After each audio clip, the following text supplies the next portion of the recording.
Ngamakaya kwindawo phofula khona nje lonke lengunqaphambili izwi lomzansi masibhodise sibulise wethumane mhlawumbe sabavuleka iradio ngongalixetsha kunjalo wethumane rhoqo xa ngaba ngomvulo ekakhulukazi ngalo elixetsha kumhla wesithathu kuMeyi 2021 ngomvulo entsukwini esisuke sinayo phaa intumandumane mara ndihlala somdlebe nondelamzimba inhliziyo zamadoda zibovu awu mara neyabani ibovu ngalixetsha professor neyakho mkhaya kaloku yami mkhawe yazi nje inhliziyo zamadoda ayibomvu nina basethethe ndaba senyembane mkhonto kwazigazi indaba ekhalamanzi dictionary indaba ididi umndeni ngibingelele kubo bonke mfowethu phesheya kweyilwandle phesheya outside South Africa ngibingelele base South Africa ngiphinde ngibingelele emalokishini wonke mfowethu eJohannesburg ngibingelele la kaMashu ngibingelele eThekwini yonke indawo lapha bekhona abasakazi nawe mfowethu nezinduna nabaphathi bonke mfowethu abalaleli benjengamanje basemateksini abasezindlela abaseyitimeleni ngithi ngiyanibingelela ngukhehlelezi ngiyazehlisa ngithi uNkulunkulu anibusise nizolalela le show abanye bangilalele ngama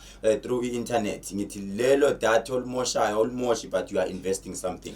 Alalo data olmoshi you are investing kuwe empilweni yakho kakhulukazi ukuba uvele ntetho namhlanje enqubeni egama layo isintu sam naye phake professor Khehlelezi ngelixesha mkhulu ake siqale mhlambe sibulele kakhulu kazi abantu abathe bafika egoli kwinkonzo ibikhona indumezulu into engakazi bekhona emhlabeni impethu isazoba khona indumezulu ake singayibizi iqala ngokuthi indumezulu ngoba isispice sekakhulu sifike sakhonjwa le sithema sikhonjwa lesathola imbiko othi ngeke sikwazi ukuhosta Khehlelezi sicabanga sesikhokhe yonke into saqeda ngeke sakwazi mfowethu sicela ukureversela imali yakho because sithola ukuthi ukholele emadlozini thina sikholele emadlozini oh okay so sasesithi okay it's fine safunenye it was a short notice sithema sifunenye sekufanele siqale simemezele kubantu ukuthi sishintshe indawo enisikhatha asekho kodwa ke engikuthandile ukuthi mfowethu abantu uma benaleyo nto ukuthi siyakulandela bazofuna baze bakuthola kufikile mfowethu babe baningi abantu more than 400 more than 500 bebe baningi more than 600 ngisho kanjalo konjalo mkhulu ndiyazi ke mkhulu ba wena ulikhehle ungutata wefamily ngefamily sivile into bana ke omnye wabantwana bakho uthe walandulela eli sinatha sidlulisa amazwi enduduzo siyazi namhlanje ubusy kakhulu mfowethu ngiyaye ngisho ngithi uyabona ba emhlabeni maybe bawu10 abafana nami mina ngishaya isifuba ngokuthi ngumholi mangithi ngumholi ngumfundisi mangithi ngumfundisi ngiyafundisa I lead by example uma ngiyoduduza lobulobi ngimduduza ngento vele singehlele izinto eziningi ngidlulile kuzo i1 engaba nebhadi ngangakwazi ukudlula kuyo utshwala angikwazi ukushumayela kakhulu ngotshwala ngoba ngigazi kanjani ngiphuza so ngiyakwazi ukududuza umuntu ofelwe ngoba ngeke ngafelwe ipain kade ngikuyo namhlanje namanje ngisenguyo ngizwa ngidabuka ngoba namanje kumakoti wamakudluli mina kuyangithinta lento ngithinta kakhulu mangiqala ngithandaza iyafika ngithinte uyabona mawusu expectile ukuthi ingane uzoyibamba ngesandla izinyanga seziwu7 8 bese uNkulunkulu athi no lona ngangaye emhlabeni siyamthatha manje usuprepare seniprepare impilo esesiphila kuyo isilungu ke thina siwe sesiprepare saqeda into enkulu seni expectile kuvele kuthiwe cha kodwa ke sithi kune ezwe livuka enhlizweni yami ukuthi uNkulunkulu uyakupha okuhle bekufanele nokubi aphinda kunike khona so kumele silindele okubi nokuhle futhi sikulindele ngamanye amazwi bishop wena senti bishop ngamanye amazwi mfundisi wena ungathi kubi kanti kuNkulunkulu akukho kuhle kukhona mfowethu ukhona umfundisi okade siduduza namhlanje yazi lo mfundisi ukhuluma igama eli1 egcineni lahlala kimi wathi uma uSathane evala umnyango wodwa uNkulunkulu uvule u10 uyayibona ke indaba uma uSathane evala owodwa uNkulunkulu uvule u10 so njengamanje uSathane uyitshela ukuthi uvalile kanti akazi ukuthi uNkulunkulu kune-20 azoyivula kunento ezowenzeka enkulu kunjalo mpropheka mhlawumbe sanokuvuleka iradio ngongalixetsha siyakwamkela inqubeni igama layo isintu sami lobilobi yalobisa kweradio mfoka amakhathi laphansi elusikisiki abantu ufuna bayazi ba elusikisiki imanfre idolophi injalo ke siqhubeka phambili professor sivile endaweni yasemlazi ukuthi isikhalo sabo sivakele mfowethu wayithinta lento bese ngikhohliwe emlwazi mfowethu ukukhala kwabo kuzwakela Saturday ziyadilika indonga zaseJericho umgqibelo lo siya ku I think uzokumhla ka8 endaweni yaka M ka Mike kuthiwa ikaJoe. Okay. Kune hall lapha ihall kaJoe. Mawugibela itaxi ugibela uthi ngiyohla kaJoe ka M. 10 o'clock ubusufikile usubamba indawo yakho. Phethe imali yakho yokuthenga ama products. Okay. Phethe imali yakho nje yokuthenga ama products uthi ngizowathenga wonke. Mangiqeda lapho ngifuna ukuthi makuthiwa siphakamisa izandla mina ngiphakamisa ama products wami. Ngiwabambe kanjena kuyathandazwa. Ka M ngiphakathi eMlazi ngithi nane eMlazi ngikuzwile ukukhala kwenu kushobile. And then ngolesihlanu mfowethu ngisegoli eGandhi Square. La ngizobe ngivula khona ikhemisi yami ngokusemthethweni. Kade babeyikhalele egoli eGandhi Square. Ngikhohle umgwaqo but ngizoposta ku Facebook. Nabanye mabebona bona bawutshela abanye on Friday mfowethu ngisegoli ngivula ikhemisi eWheatbank. Mangisuka egoli ngiyadrive ngiphuthume eWheatbank. Nakho futhi Friday ngivula ikhemisi. Ama price azobe u-half price. Kulezi ndawo zo2 hayi amakhemisi wonke. Only Joburg nase Wheatbank. eWheatbank lapha ngase Shoprite ngizoposta futhi address ngizobe ngivula ikhemisi elikaKhehle yonke into ethi kaKhehlelezi izobe itholakala khona lapha. Nakanjani umphulaphuli ungaphozwa ke intaka ibekela amazolo wasela imsila kuyalezela kimbila ke by maweni. So dokotela ndiyazi izinitsi izinto ezenzekalayo. Asikhumbuze umphulaphuli YouTube channel ka Dr Khehlelezi ungena kuyo uthi uyabhala nje ku YouTube Dr Khehlelezi. Bangakhohlwa mfethu ukuthi baciphize ibutton elibomvu leli libhale subscribe. Mawungawubona uDr Khehlelezi ubona ngathi ama fake maningi kakhulu. Gijimile lapha ubhala uthi Black Life. Okay. Black wakhona BLAQ. Life LIFE. Subscribe. Kuse uKhehlelezi futhi nalo. And futhi ku Facebook uhlala ulive qho wenza into uba live. Ngo 4 o'clock ekseni mfowethu niba live. Bakufumana abantu Facebook? Ngo 4 o'clock nyanga yodumo mzo uzoyibona ukuthi nama followers awu 270 something thousand. Yo, phulaphula kaya uyazi ke hlala si nemicholo esigangathe phezukwayo ngalo elixetsha eli dokotela uyazi njengamuntu okhona ikakhulukazi kwezinto zesintu kodwa ikakhulukazi futhi uyafumaneka kwinto zamabandla ekusho ukuthi ungumfundisi futhi uyelapha ngasixhoza uyinyanga emini kumzansi drive besitha indaba yabafundisi singabizi igama lamuntu singachoke besingathi icawethile but besithetha indaba yokuthi abantwana kakhulukazi bamantombazane bavula izifuba ngokubayakhala ngokuhlukumezeka kwabafundisi ekubeni sizicela njengomphakathi uba baphethwe kahle banakela umfundisi bayacleana. Namhlanje sifuna singene endabeni yokuthi ukukholwa intoni umfundisi. Wangithinta lobulo izongiqhatha nabafundisi lento kodwa inyane efunekayo. Okay. Ngizoyithinta uma ngikhuluma mfowethu umuntu osekhaya umlaleli ekhaya angizwe kahle. Ngikhuluma iqiniso eli straight njengamanje ngenza lento okuthiwa i-balance of probabilities whereby ngikhuluma 50%. Iscale sami asisha ukuthi ngizokhuluma nje iqiniso ngikhulumela ekulapheni ngikhulumela nasesintwini. Ukukholwa ngizoqala ngokukholwa. Let's first define the word ukukholwa. Yes, ukukholwa ngiyakholelwa. Kunengoma oyidlale uqala la uAyanda Ntanzi wathi ngiyakholelwa uthi mayiqhubeka le ngoma ithi ngiyakholelwa egameni lika Jesu kuphela. Ngithi usho kanjani? Right. Yini ukukholwa?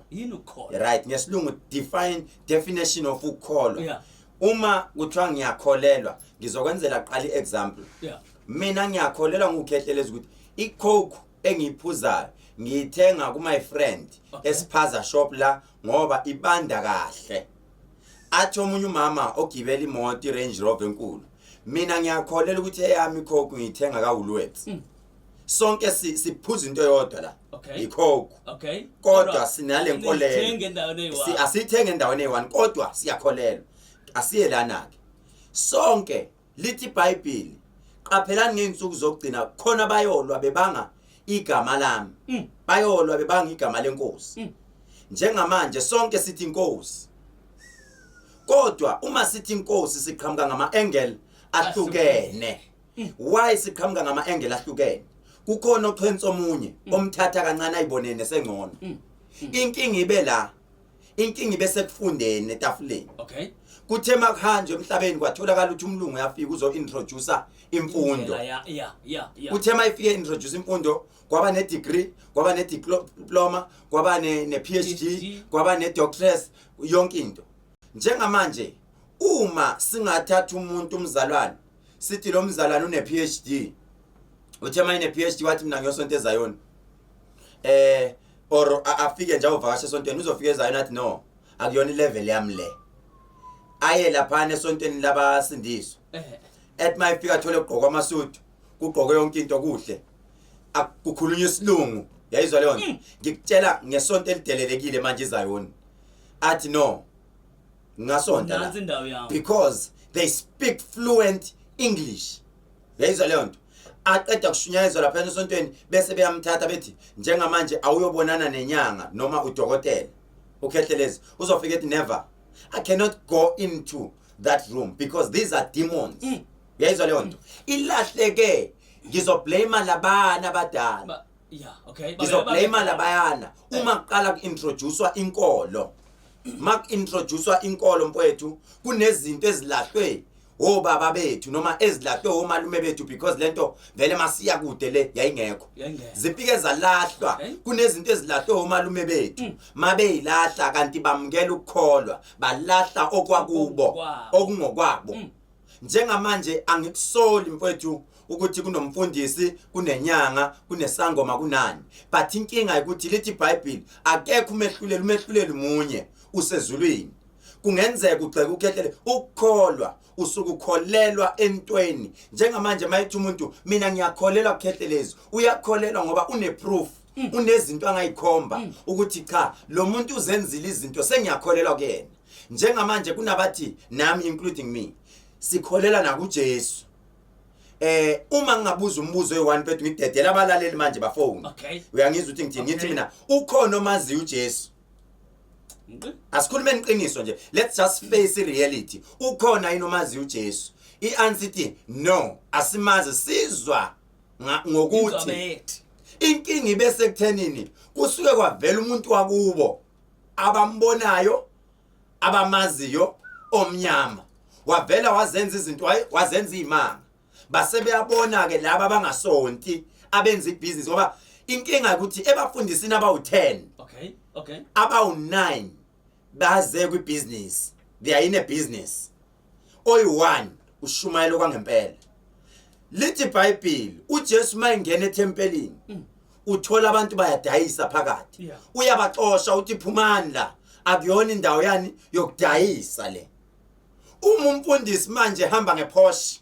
Khehlelezi uzofika uhamba ngePorsche athi nikelelani mina nikelelani umfundisi manje ufuna umnikelo manje nikeleleni umfundisi ayothenga ayobona ukuthi wenza njani uhamba ngePorsche ukhumbula ukuthi kunomuntu ohlale the whole day elinde uKhehlelezi onganalo utholambe esiswini kodwa uKhehlelezi uzothi ngicela bonke abe 30,000 bame ngapha abaka 20,000 bame la abaka 10,000 bame la kuseyikholwa lokho ngibuza wena lobulo hayi akusekukho akushonga mina ngithi kusho wena hayi akusekukho kusho wena akushonga mina phela kufanele iqiniso silipheke before siye kulabo abanemlomo emikhulu asalinganiswa kaloko asibhekeni before siye kulabo abanemlomo emikhulu abakhuluma kakhulu yabona laba abafunde kakhulu abazi kakhulu these are demons how can you follow someone with demons idemon loqala uwe wena okhulumayo ngoba ubona ukuthi ulahlekelwe okwakini wathathwa izinto zabanye abantu izathu ke esidelwa ndithi mina ishuthi akukukholwa oko kumdali siyalingana akathi yena uno 30,000 wena uno 100,000 wena so asihlukanisi sinto eyi1 ikhona into esimple phela laba abathi bafunde kakhulu babafundisi iBhayibheli balifunda kunamavesi abawafihlayo bayawafihla kanje kunawa abafihla abangafuna funda iBhayibheli lithi umuntu mayinikwa mpethu amatalent unikwa omunye nga1 omunye wanikwa nga2 omunye that is why ngesilungu umlungu abuya seyishintsha athi it's a jack of all trades jack of all trades kunomuntu mfethu ophiwe ukudlala ibhola kunomuntu ophiwe ukuswima kunomuntu ophiwe ukudansa kunomuntu othi momfaka isonto nashumayele maye umprofete mina ungisolani ngukhehlelezi ngoba ngiphiwe esontweni ngaphiwa wakithi uyayizwa leyo ngiphiwe esontweni ngaphiwa abakithi ngoba abakithi babona lo muntu sizosebenza ngaye lo eso uNkulunkulu naye wabona futhi no angikhulume futhi ngalo muntu and futhi uzikhethelanga angikhethelanga nami ngiphiwe wonke umuntu mayizalo uzalwe fumbethe wonke umuntu ngizama ukukhuluma namhlanje nalo muntu that is why ngangakhuluma elinye ilanga ngathi mina kunomuntu ophiwe ugceka nje ku Facebook ongakwazi ukuyisebenzisa iFacebook yena okwakhe igceka ngizwile mfethu omunye uze wabhala ku Facebook wathi nisalandela lo muntu amadimoni umuntu amadimoni nimlandelayo othreatene umfundisi wamsho ngegama umkakulu uzibani bani uma ungalandela izinto zami zonke engiyikhuluma ku Facebook angilithinti igama lomuntu angimsukele omunye umuntu but uma usunginyathelile ngizolivusa ikhanda ngithi angenziwa njalo ngikukhuze kuphela ngithuswa abantu abadala mfowethu othola ukuthi umuntu omdala kunokuthi abafundisi mabeshumayela bashumayela ukuthi abantu banjani baphenduka ngithi uma isidakwa sizophenduka ngelinye ilanga mfowethu uPaul wayehamba ebulala amakholo uyasuka uqonde ezweni laseDamaseko uyobulala futhi amakholo kufika unyazi kuyena kwakhuluma unyazi olwakhuluma naye yedwa ehamba nabanye uma likhuluma lufika njengombani wezulu lithi Saulo ubabulalelana abantu bami uwa phansi usakazeka phansi mayivuka laphana waphenduka waba umfundisi wayishumayeza abantu wayekade inkabi uma izinyanga bebona inyanga eukhehlelezi noma amadimoni awukhehlelezi eqale hambe eshumayeza abantu enkosi abajabuli ngani bethi nakho ke lokade sikushumayela sekuyaqala kuyazwakala nangu nje naye sesiyambona manje useyashumayela bahlushwa yini ingoba abekho entshumayelweni kodwa basebhizinisini hayi mfowethu yazi lento sizokhuluma ngayo namhlanje namhlanje sizokhuluma ngayo le mfowethu kunabantu abayivezayo ngeke ngayisho elinye ilanga ngathi kunabantu oyiveze engaka interview because I wish one day bengibiziwe kusasa kuimoja love 157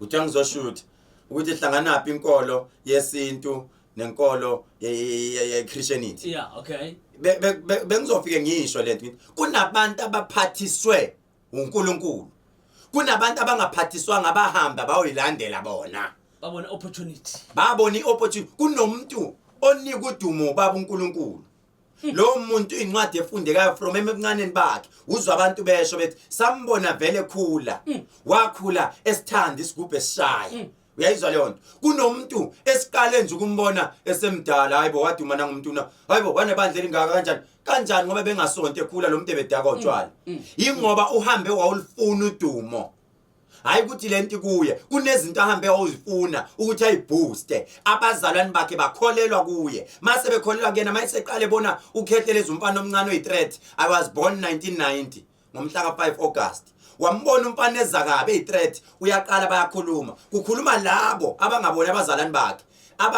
ababoshiwe la emehlweni ngoba kunabazalwane abanye abalandela abanye abantu ababona ukuthi abasalandeli bona sebelandela izinto mfundisi wakho ugqoka kahle ugqoka clean uright unebandla elikhulu imoto enhle kanti ababoni ukuthi abalandeli yena balandela lezi zinto zakhe yemfowethu abake bagada abantu mase benikela ube negama la izinto sami ngaliqaitsha mphulaphula thumela i-voice note yakho khona pha ku-WhatsApp inumber ithi 063 8208448 063 8208448 now ke sike sive mhlawumbe ke lwakhuluvo namhlanje mkhulu ndiyazi into bona ke emakhemisi akho kuhlala kuvuliwe ngalonke ixesha zikhona izinto abantu xa benengxaki khona umuntu ongakwazi bafikelele kuwo kodwa xa isebenze uSlay Queen noma baba ka Magic Oil lo ngxa kabheke nayo yosuswa kuyo mfowethu asilikhulumeni iqiniso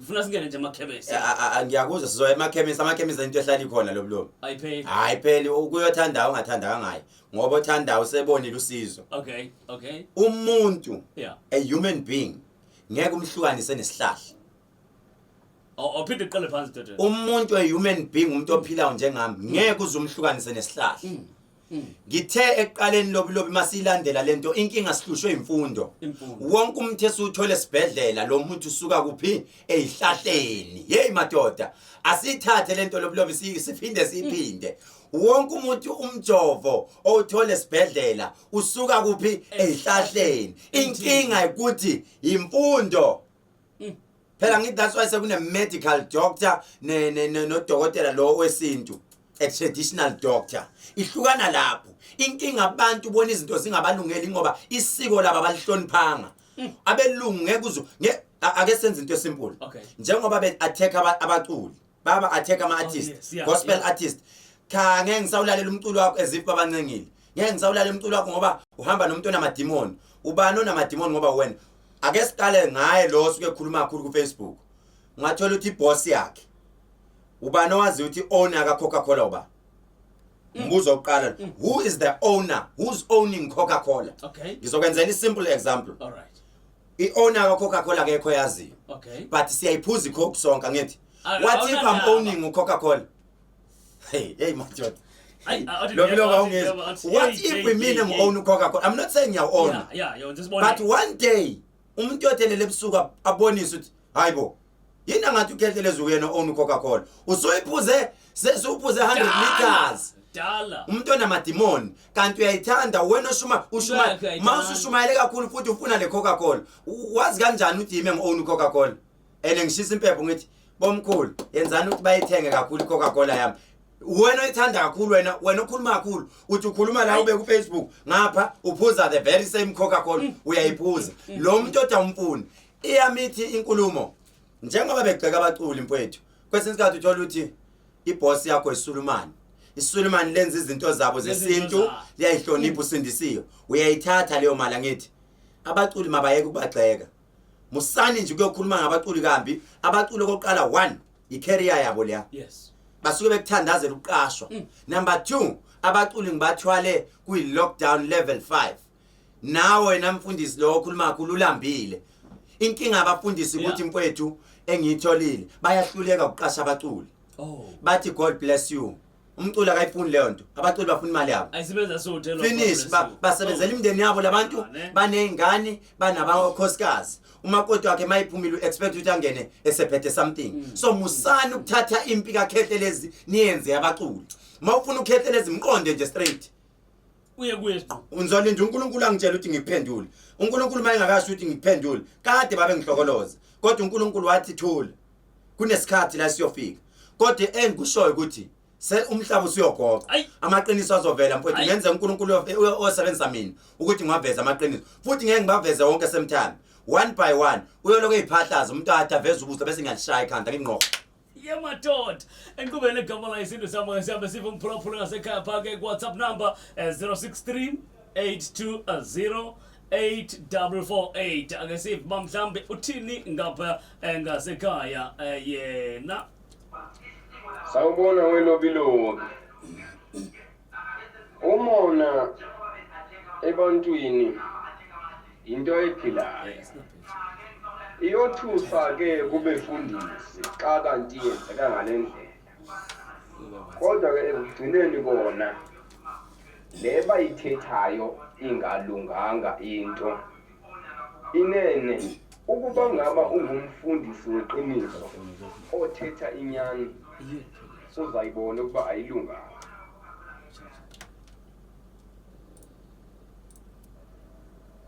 Hawu angibingelele lobi hawu ngendumandumane wakhuluma indumandumane uyabona ke indumandumane mawukhuluma kanje ulandela inzondo ke manje mase uzokhuluma lamaqiniso la uzabamubi phela leqiniso likhulumayo alifuneki manje mawukhipha kanjena wafa amazondo hayi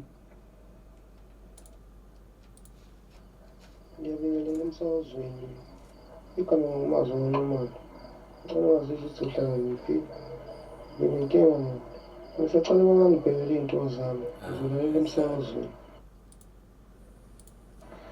Ameni mkhulu khuluma mbuyiseni mafowethu kuba siyabonga mkhulu ukucacisa lo okuyinkinga efana ngokubheke mina ukuthi laba bathi unamademoni mana mase ngihambile mina emhlabeni kade ngisebenza ngibonakala bofuna imali emafemini zedemoni uyifuna kanjani imali yedemoni ngoba wena awusilo idemoni emafemini murakhaya emhlabeni ube bese imali sakho kade bethu idemoni yabo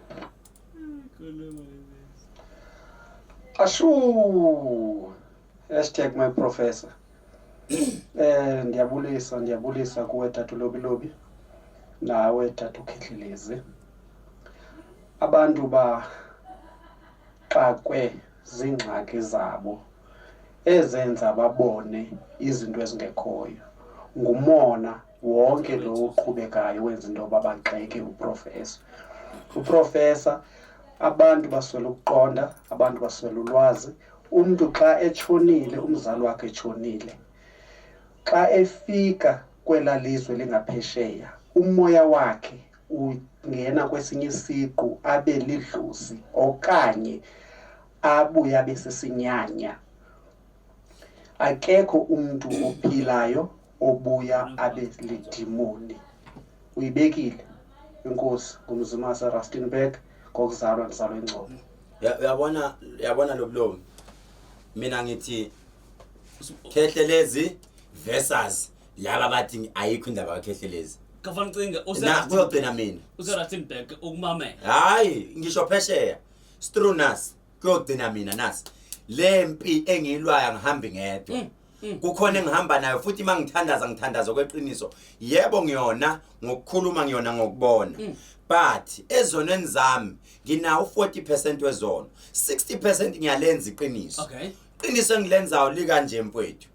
I've got my own businesses engiwaranayo. Uma ngize esontweni ngize ebantwini abahluphekile. Buza ingceko ezisonta kumina ngesonto Sunday. Ukuthi kuyanikelwa yini esontweni? Lutho. Akunikelwa umuntu othi ngizobonga. Kunikelwa mfowethu kulama yabo lezi inkonzo esuke sihambela. Let's say sisemlazi sisegolini. You know why sinikela la abantu benikela. Bacela isibusiso number 2. Ngisuke ngifuna ukukhokhela lama artists abawabonile nalabafana beband ngoba nalabaculayo. Yibona abantu engisuke ngifuna ukuthatha leyo mali ibanike. Hayi ukuthi uKhehlelezi uzothatha imali yabantu sengizohamba ngiyothenga iPorsche lezi imoto ezibonayo Ferrari uKhehlelezi lutho. I've got my own business. That is why ngithi abenza research yabo kahle. Benza research yabo kahle ngoKhehlelezi ngoba uzoloku ukhuluma kanti mil noma irice oyidlayo the owner of that uKhehlelezi. Yena abafundisi benza research yabo kahle ngoba ngempela ngelila ngabanye bawubamba ibhandi baze bayoshona bethi angisafuni ukudla mina ukanti uKhehlelezi benza research yabo kahle ngoba mfowethu ungamthatha omunye umuntu kancane ngoba ngelinye ilanga uyogula izinto zakho lezebandla omenza ngazi ibandla sezikuxakile umuntu oyokusiza yazi ngiyofika ebusuku ngephupho kuwe ungiphuphe ngoba mina mase ngizokusiza lalela ngilobulobe nginjani. Okay. Ngifika ngisho nakulo mfundisi oshumayela ajuluke bayalazi iqiniso ebusuku mfethu belele bangiphuphe Lo phathi thawula. Yebo angiphuphe ebusuku elele ahlule ukutshela umakoti wakhe uthi hayibo Ahlule ukusheba. yazi ngibone phela lokhu Khehlelezi ukuthi laye lo mfana idemoni ngempela ufika kanjani avuke ebusuku athi in the name of Jesus fire yani manje ngisengifikile kusuke sekuphoqa ke lapho ukuthi ozongibona ukuthi izinto zakho eziqaqeke bonana lami mina mfowethu amandla enginawo ngaphiwe uNkulunkulu ngaba nawo ngizalwa lento ngasuka nayo ngemncane ngizalwa ngahluka mina ngizalwa ngikhumbula mina mangina 2 weeks usisi wami wafika donsa inkaba kimi eyitshela ukuthi iPax wayidonsa wayiqashula ngagula ngahlala ngifaka amapipe la 3 months esibhedlela ICU. Kodwa uNkulunkulu wathi ngoba ngisazosebenza ngaye ngabuye. Uma ngiqala ngenza izimanga ngisenze ngisemncane. So lento mfowethu ngihamba lendlela angikhululekile angina stress ngoba ngine profile nginofakazi mfowethu ngezinto engidlule kuzo yezwa leyo. Angikhulumi ngalaba mina laba basafuna udumo. Laba basahamba beqashwe emabandleni hambani nishumayela. If ever lenti kuwe ungaqashwa zimisela into yakho mfowethu. Abantu bakulandela yabo masazohamba ucela hayi aningibizeni nami ngapho ngishumayela mawuthi uyambuza liphi ibandla lakho akazazi uyantanta nje nabazalwane bakhe abamazi uyantanta uhambe ecela lift mina ungalwi nami mawusayibona nje awukho ku level yami uzolwa nami uthini nabazalwane bakho babuza uthi hey lo muntu esilwa nake ekho ku level yethu man yabona lento ngikhuluma ngoba ngibonile kushaya kakhulu ama artists kade ngaqasha mina ama artists mangwaqasha kushaya ama artists kushaya wena kahle kahle yeah aya invoice ama artists they invoice ngiyababuza ukuthi nifuna malini mabezo egoli I book them a flight ngibakhokhela accommodation balale kahle ngiyabakhokhela angingeni ngemali because nga investor kudala in business labefundisi abangishayayo abeze la kulomfana omncane ngizobafundisa ngebusiness iqala isonto akulona ibusiness isonto indawo la kusindiswa khona abantu ningabothatha isonto lilenze indawo ukudayisa uNkulunkulu wayigceka le nto uJesu wabaxosha babedayisa nabo laba bathi bakholwa kakhulu yebo in the name of Jesus azathatha imali engane yonke awuhoho umfundisi ahamba ohlala emhlanga wena uhlala emjondolo umfundisi uhlala emhlanga ngemali yakho njalo ngenyanga uthatha imali huqu kuyena awuzenzi ingoba leli demon olibonalo ukhehlelezi umfundisi wakho ukhendla la ukhehlelezi ahamba ukuthathela imali awuboni vuka emaqandeni Qobe igama la izinto zami ngaqatsha uproject lakhe ngaphambili izwi lomzansi mhla wesithathu kuMay 2021 ngomvulo nje hlelo noprofessor hey yabona ke le Noel engathi ngakuphi uyiphinde bese sinika ama direction amakhama wethu umfundisi ufike azokhendla kuwe ngiyakutshela mfowethu ukhehlelezi ngine privacy ngine secret mina ngingafundiswa mangithwasa ukuthi yabona ke mfana wami lo msebenzi esikunika wona umsebenzi ozothi noma usuxabane nawo lobilobi yeah iclient mthitheze client ngisho lobiloba ngakufakiswa emnweni kanje esweni uvala umlomo uprotect umsebenzi wakho isivumelwano mfethu sami naye kunabafundisi abangishayile abashaya ngamina bashaya ama artist kodwa ba ama client wami uyangizwa ukuthi ngithini kunama artist ashayiwe ashaya kwezwakala kimi ubhlungu hayi ngoba beshaya mina hayi ngoba beshaya lama artist bashaya mina inkinga ukuthi abanye iyangidida lobulobo abafundisi abakhulu abasuccessful abanamabandla amakhulu kakhulu abafundile futhi abakhulumi bayithulele futhi ngikutshela ngabafundisi abakhulu successful with abantu abalandeli bala bayibhalela umlomo wabo bayambona uKhehlelezi wenza into yakhe lo mfana uyashumayela kodwa labi imako ezincane zakhonkote ezafana yabo so nje leyo nto mfowethu benjalo nje abanye bakhendla kubangani bami bakhetlalele ikhona enye engihlekisile lobulobo omunye okhuluma kakhulu ukhendla kumfana okhendla kumina umfana ufika zolanda izinto kimi lo mfundisi afika zolanda izinto kuyena ajikele wazodelela ku Facebook ngasho yazi ngathini ngathi ngicela bake benze iconference bakhuzane qala bebodwa ukuthi hey niyambona lo muntu uzoyihlakaza yonke le ministry le ngoba kunesikhathi la ngizoke ngihlale phansi ngithi ngicela ukunika 2 hours manje one by one ngiqonda one by one anginandaba manje ngoba ngikhathele ngiyoshisa impepho lelo la ngedlozini ukuthi ngicela omkhulu bangixolele sekuyisikhathi sokuthi nami ngikhathele manje kade bengihlokoloza ngoba uma beshaya uKhehlelezi abashaya mina bashaya bonke abelaphi bendabuko anganikeke bashaya isintu somuntu ozazi ukuthi uzalwa la ekade wenza umsebenzi namanje usakholela sinje mfethu sabantu esikholelayo uJesu angimazi kodwa ngiyakholela ukuthi ukhona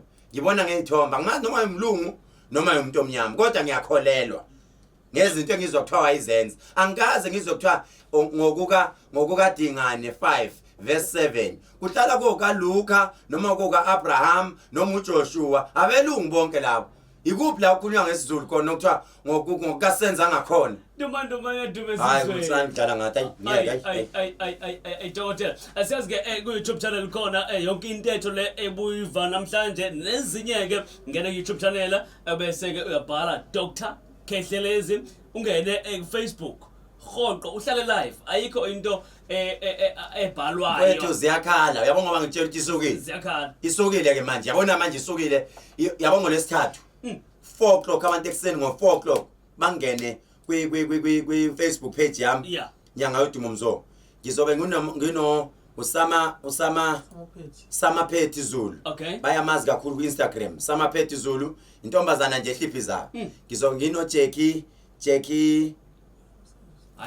Famotsi Jackie Famotsi bamazo iRasta naye nje ohliphizayo sizodila nje ngalento le ngizoyigadla nje hayi kancane yabona ezawuni mfethu mina mangene ngithola insizwa zigadla induku zinyama ngime ngithi ningayiqali ngoba izothintwa and mayithinta izothintwa kabuhlungu mangiqeda kuyithinta induku kabuhlungu bese siye emoyeni ngiwuthinta umoya lo kade lokebhizi ngoba nasezawuni khona leyo nto yabona abahayiza kakhulu